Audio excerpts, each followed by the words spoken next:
Brian, UFC 2 has officially been announced. We are, I don't think we're surprised by that, but we are certainly, it's good to see, whether a UFC fan or not. It's good to see that, the next version of the game will be coming out. Lots of directions that the next UFC game could go. So I'm interested in your take on, number one, where you think what approach they're going to take, as well as your thoughts on some of the features that have been announced for EA's upcoming Ultimate Fighting game.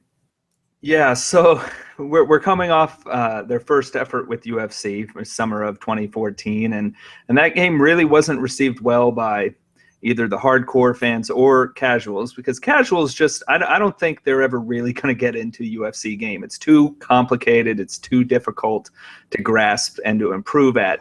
And I'm gonna interrupt you right here. Like, not that I speak for everybody, I speak for me, but as a casual who wasn't into the sport, the original game definitely didn't do anything to move the needle for me personally, nor anyone else that I spoke to.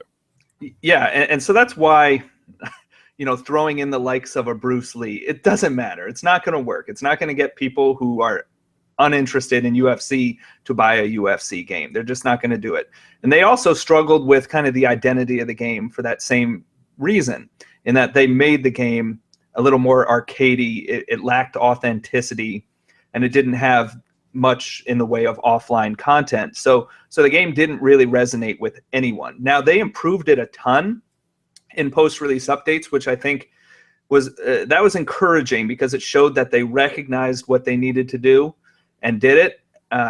They corrected some of the problems that they faced with the initial release, and so that there's reason to be encouraged by that as far as this next game goes. Now, they put out the features list, and obviously the first thing we notice is Ultimate Team is here in UFC, and that's probably not a surprise, because sales for their UFC game were very disappointing compared to what they hoped to be generating. And part of that was their own doing, because the game was disappointing, but part of it also is a decline in the UFC's popularity over the last 5-6 years, where the first UFC game in 2009 from THQ sold over 1 million copies in its first month. The sequel the next year sold, I think it was around 400 and some thousand copies in its first month. The third, 2 years later, sold 300 and some thousand copies in its first month, and then EA's sold 270 or 280,000 in its first month. So it's not necessarily just, you can't just point at and say the games have gotten worse or something. There's more to it, because some of those games were really good. But there's obviously the effort to generate that digital revenue to help offset some of the lower sales and bring in that money that they're getting from other games. Now, that's a difficult one, though, because it's not a team sport. It's the first time they've tried to break in with an individual sport. Gameplay, they're trying to bring in authenticity to it, and they're doing a lot with defense and animations and physics, and that's all very important.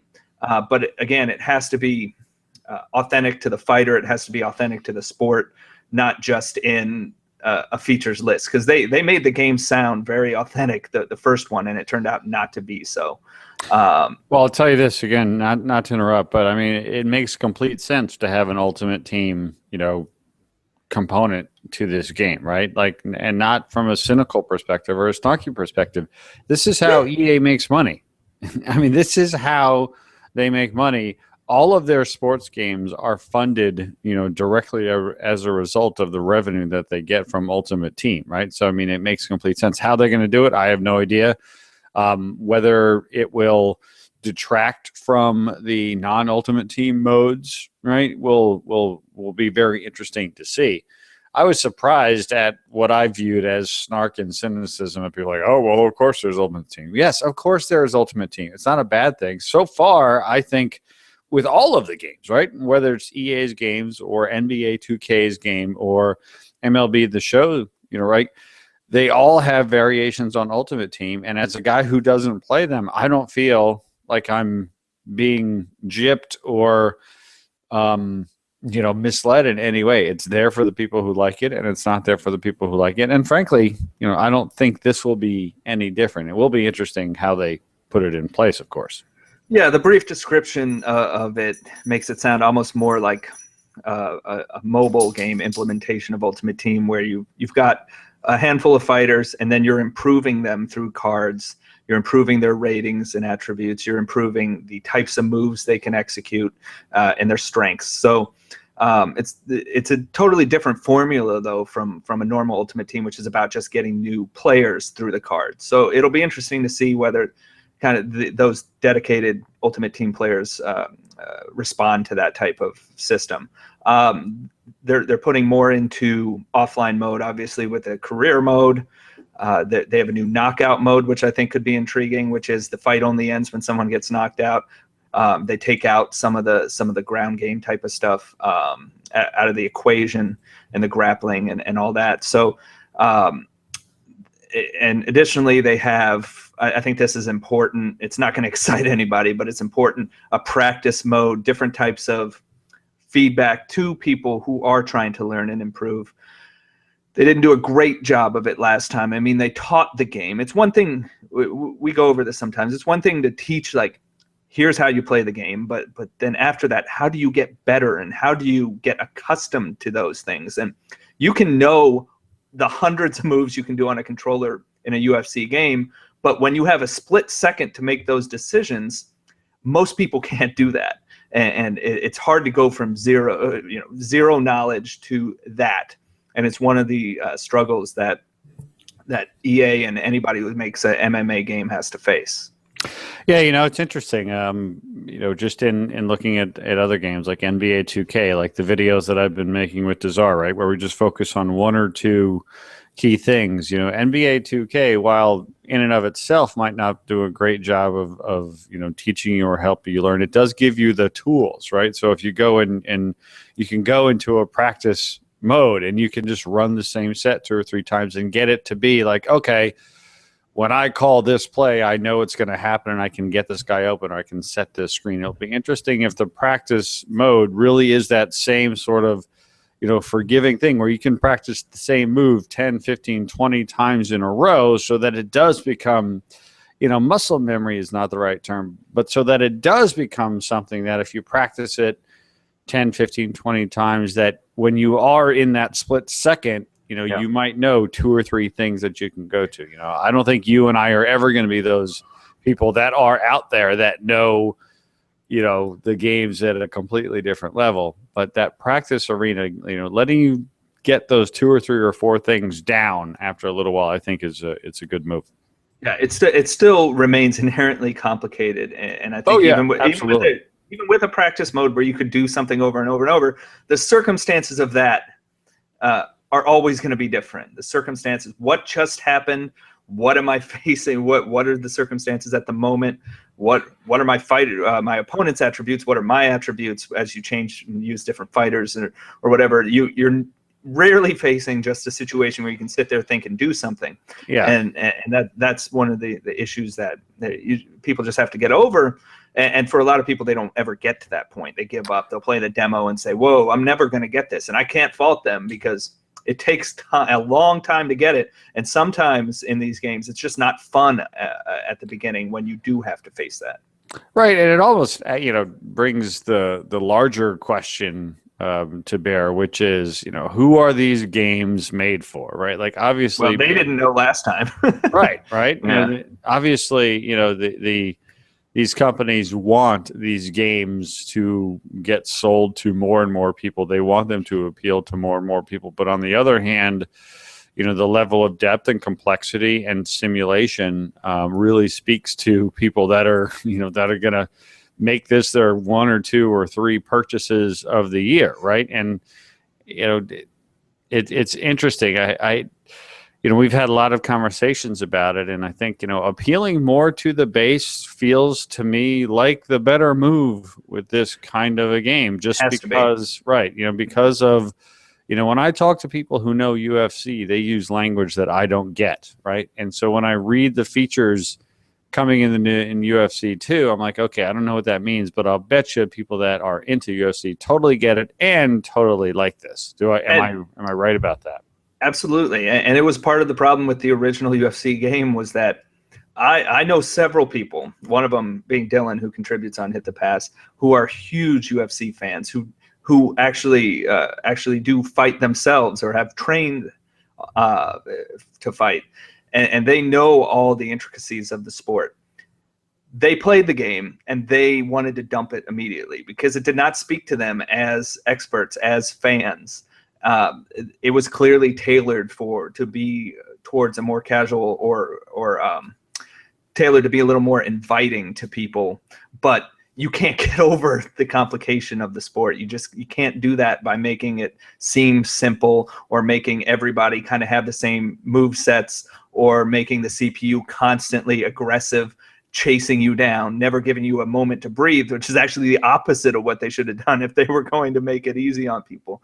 The CPU's AI has to be dealt with, and they did a little bit with the patches. So that is the thing. You have to go after the hardcore people. You can't build a game, and we've talked about this with other series. You can't build a fan base, a game. You can't build it on a casual crowd because they will crumble, they will disappear. You need the people who support your product all the time, who are knowledgeable about the sport.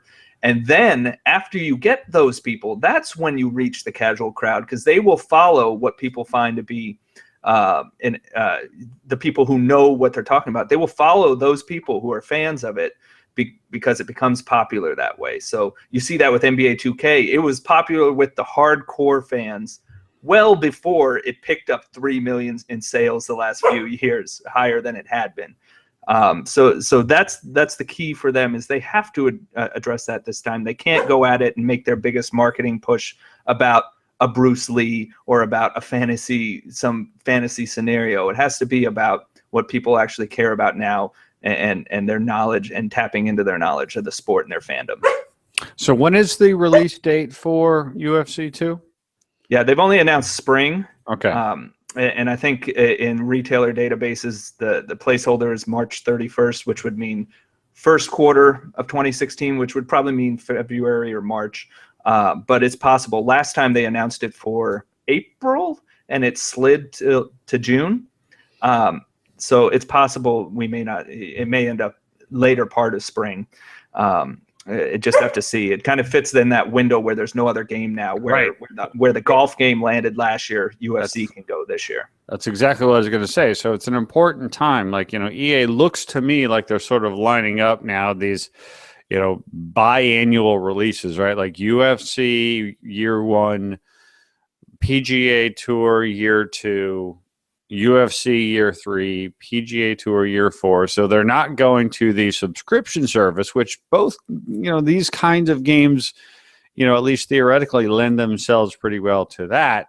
But they are going to a, 2-year, platform-based approach, at least with these games, where the game that you buy day one will evolve over the course of 2 years, as we saw, at least, for the first year with the original UFC game as you went. So that makes sense. It gives EA a game in the first quarter every year.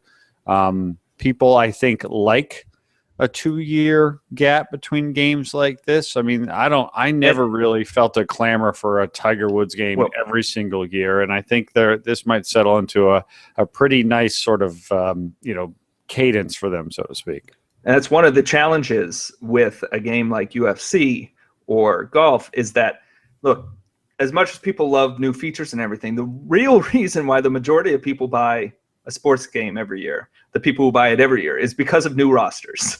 And you don't get new, fresh rosters in a UFC game. It's 90% of those people were in the last game. Okay. In golf, they trim the roster in EA's golf game. Most golf games don't carry any licensed golfers, but they're not really adding in anybody of note, or more than 1 or 2 people of note, and changing their attributes a little bit. You've lost Tiger Woods, so he's gone. Yep. Maybe it brings in someone new, but that reason for buying the game, that automatically makes it fresh regardless of anything else, is gone. So when you have someone who's not a huge UFC fan, let's say they buy the first game, do I need to buy this next game? It's got all the same fighters in it. And that's the logic that a lot of people go through. Now, the good thing for UFC is, in that release window, they don't really have that much competition. It's not like the late August through mid-October period, right? It has, other than the show in March, there's nothing directly competing with a UFC game there. And those are two very different audiences. Now, granted, there are people like Dylan, right, who we know loves the show and loves UFC, but in my sort of, in my circle of friends and coworkers and stuff, there's not a whole lot of crossover between the big baseball guys and the big UFC guys. Seems to be a different crew altogether. Yeah, and one of the big problems with UFC at its first release was the roster was fairly weak. It was missing a lot of people. They added a lot through post-release updates as free new fighters in the game, and now they're touting that it's the largest roster ever, which makes me chuckle just because there was one game and it is the second game, and you're telling me it's the largest. Technically, it's correct. yeah, that's how they work it. But UFC, the first one, ended up in EA Access. You mentioned the subscription service, so I have to say this. It was in EA Access after 6 months. It came out in June. It was in EA Access Vault, free to play for anybody with a subscription, in December of last year, which astonished me that it went in there that quickly, because they had no way. They didn't have an Ultimate Team in there. Now they'll have an Ultimate Team in there. When it does reach the subscription service, they'll be able to maybe generate even more digital revenue out of that when additional people get into the game and decide, hey, I didn't spend any money really technically for this game on its own. Maybe I'll spend some money in Ultimate Team. Well, Brian, we got the cover announcement, of course, that Ronda Rousey is your featured athlete, and she wound up losing pretty significantly, although I guess every loss in UFC is a significant loss because of the nature of the sport, but certainly not expected. Yeah. And I would say not anticipated from the folks at UFC 2 and EA Sports. Well, yeah, it's a significant loss, more so because of the way it happened. Now, if it was a lucky punch or lucky kick, or it went to judge's decision, that's one thing. But Rousey got demolished. I mean, from start to finish, she got demolished. And so EA Sports, they made the announcement of Rousey being on the cover as kind of their lead cover representative. They made that Friday, and then she lost on Saturday. And I guarantee you, for a couple of reasons, guarantee you EA was counting on her winning that, or fully expecting her to win it. Because Rousey had already announced that she was going to take a bit of a break from UFC and film movies for the next 6 months. Okay, so they were counting on her winning, and then they could capitalize on, hey, we have the undefeated champ on the cover. Nobody's even in the same league as her. Nobody can even contend with her. There's people debating whether she could beat men in boxing matches. There's people, all these things that go like way beyond UFC. Plus, she has reach on in the entertainment world. She's going to be starring in movies. She's on she would be on TMZ all the time. She would be on Entertainment Tonight. Who knows? Rousey would be everywhere basically. That's not going to happen now. I mean, it's funny. I looked today. There was a story on TMZ, and it was Ronda Rousey coming back from the fight, and she's walking through the airport covered up, won't show her face. And I'm like, that's not who you want on the cover of your game, or representing your game, as someone who won't even show their face anymore. Well, to be fair, she's probably not showing her face because her nose is probably somewhere over her eyeball, and her chin might be over where her cheek used to be, right? I mean, regardless, it's a different situation.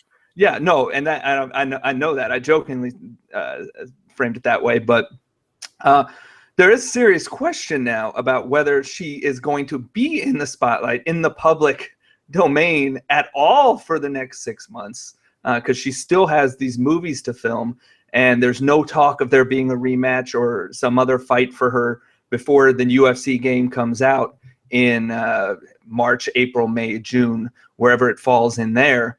She's not going to fight again before there. It's even possible, once they medically check her out, that she would be restricted from fighting for the next 6 months, regardless of whether she wants to or not. And that's not really, you want somebody who's relevant at the time to be on the cover promoting your game, because they're also going to be in the news for other reasons, and that you get your mention of the game alongside them all the time. Here's Rousey coming to a talk show and they're going to mention that she's on the cover of a video game. You know, it's a big deal, and now she's not going to be in those situations to promote the game that EA was counting on. It's a big loss for EA, their marketing plan, and even stuff like they're going to have to go in and correct any marketing materials that they had been working on, or in-game art that might have her with the belt on, or commentary that would be mentioning her undefeated record. There's a lot of stuff that actually changes because of this that they probably weren't counting on. All right. I'm not necessarily disagreeing with you on that, but she was the champion for a long time. Okay. Mm-hmm. So her and the belt, you know, were synonymous for a while, right? So it's not as if she never won the championship. She held it for a while. Another thing is, before the fight, I couldn't have told you the name of anybody else in UFC, really, other than Ronda Rousey. And I'm not like, you know, well, that's the key. I'm not even joking, right? Yeah. So after the loss, to me, most of the great fighters, and I have to draw a correlate to boxing because that's what I really understand. Most of the great fighters of all time lost. In fact, I don't even know, was Rocky Marciano like one of the few undefeated, great fighters? I mean, almost every champion lost. Muhammad Ali lost. Joe Frazier lost. Mike Tyson lost. Joe Louis lost. Sugar Ray Leonard lost. Marvin Hagler lost. And you can go on and on and on. Ronda Rousey losing one time does not have a tremendously negative impact in my mind. Frankly, I think she's so well known for who she is. She has elevated the awareness beyond, oh, she's that person who's never lost. It's just people see Ronda Rousey like, whoa, that's that incredibly tough, strong woman who is great at what she does. Losing once versus being undefeated, to me, I don't think has that same tremendously negative domino effect I think that you believe it does. So you're correct in some ways, I think, and it's just that it's more about the timing. I don't think this makes her this would elevate somebody else to that stature where you'd say, well, that's the face of UFC now. She probably still is. And they probably still would have wanted her for the cover, even with a loss on her record. It's more just the timing of it. Oh, yeah. In that they made the announcement touting everything about her and how big a deal it was, and then she goes on to lose the next day. Plus, if she disappears, like I said, for 6 months now, when the game is coming out and when they're during their promotional cycle, that's the worst possible situation for them, is to not have her around and promoting the product. And it becomes more difficult to do that from a stature of, now she's coming off a loss. Does she even have a match scheduled? Is she dodging a rematch, or is she, are her priorities otherwise? Because a lot of people might say all this other stuff on the side is what led to her losing in the first place. So it's just the difficulty that comes with fitting those pieces together that EA didn't anticipate having to do before. I agree with you there. However, it could be spun in a different way, right? Like we knew, based upon what she said, that she was going to take some time off after this fight, win or lose, right? And the game comes out, when is it, March or April, or has there been a specific date announced yet? There hasn't, right? Spring, right? So to me, if there were a time for her to go away for a while, it would be now, because you've still got 4, 5, 6 months until the game comes out. What if, as opposed to if she had lost like 30 days before the game came out, right? So now I'm thinking, right, and I don't know how any of this stuff works, so I could be completely wrong, but now I'm thinking it's like, okay, Rousey disappears for a while. Nobody needs to care about UFC 2 for a while, right? It's, the holiday season is coming up. After that, it's a little bit of the dead time. Yeah. Then when the game is starting to come out, maybe that's when she sort of comes back from her, I don't want to say hiatus because she'll be doing other things, but then perhaps timed possibly, and it's in UFC's best interest, like the sport as well as EA Sports, perhaps you time her first fight or her comeback fight to be a week or two after the launch of UFC 2, right? so that you're not set up with this second, potential loss, but you almost build up the hype. Wow, Rousey's coming back. UFC 2 is coming out.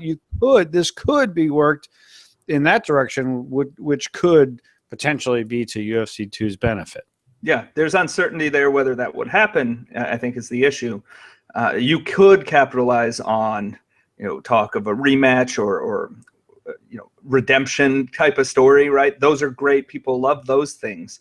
I just don't know if timing wise that's actually going to match up with the video game, and that's the concern that EA would have now. And again, I want to at least state that I'm not suggesting that this is going to make fewer people buy the video game, right? It's that the awareness around the video game is reduced when you don't have websites writing about Ronda Rousey because she's off doing movies, or you don't have her making appearances on TV shows or filming commercials, or who knows what other priorities she has in line right now, or what she's agreed to do for EA already. And that's also EA, key. Yeah, and EA, maybe they overpaid for her because they paid for somebody they expected to be considered at a certain stature. But ultimately, it doesn't change how good the game's going to be, or whether someone who's interested already in UFC is going to buy it or not. But it's the people who don't know about it. And you've seen EA try to go and get those people who don't know about UFC with stuff like Bruce Lee and various other marketing tactics. And that's why it was such a big deal to get Rousey, is because she reaches more people than anybody else can in UFC. And there's no question about that. And she probably still does, but she has to be available for all of that.